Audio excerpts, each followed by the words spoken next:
অবশেষে খুঁজে পাওয়া গেল লাইলা। বুঝতে পারবেন, দেখেন এরপর লাইলা এবং মামুনের যে ছেলেটা তাকে পাওয়া গেছে। তো মামুনের ছেলে হচ্ছে মামুনের সমান, বাপ ছেলে এক সমান। তো এটা বুঝতে পারতেছেন না, তো ভিডিওটা আপনারা দেখেন, দেখলেই বুঝবেন যে আসলে এটা লাইলার ছেলে কিনা।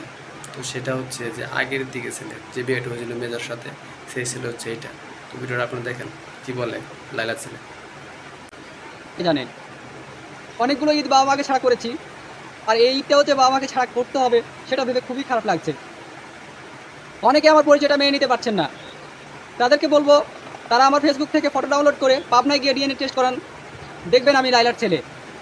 আর আমি আপনারা তো জানি বুঝতেই আমি পারলেন, কে, তো আমার প্রমাণ পরিচয় কি। সহকারে দেখালাম যে লাইলার কত বড় আমি ছেলে। অ্যাকচুয়ালি কারো সামনে আমার তো পরিচয় আপনারা ওয়েট প্রমাণ করবেন, করতে চাই না। আমি অন্য একটা ভিডিওতে লাইলার মেয়েকেও দেখাবো। তো ভিডিওটা অবশ্যই কিন্তু আপনারা শেয়ার করবেন। তো যদি শেয়ার করেন তাহলে আমি অবশ্যই তার মেয়েকে দেখাবো, তার মেয়ে কত বড়। এবং কথা হচ্ছে যে দেখেন, সমান না একবারে। মানে আমার কাছে মনে হয় যে মামুনের চেয়ে লাইলার যে ছেলেটা সেটাও বড়। তাহলে বুঝতে পারেন লাইলা কত বছর, আর মামুন কেন এমন করে। আপনারা বুঝেন না, বুঝতে পারছেন তো অবশ্যই এটা যেন এমন করে। তো মামুন বিয়ে করছে শুধু টাকার লোভে ভাই। টাকা হয়েছে, ঘর বাড়ি হয়েছে, সব হয়েছে, এখন কিন্তু তিনি টুকুর টুকুর শুরু করে দিছে। এটা হচ্ছে মূল কথা। টাকা আছে যেখানে, সেখানে দেখুন আপনার সবই আছে।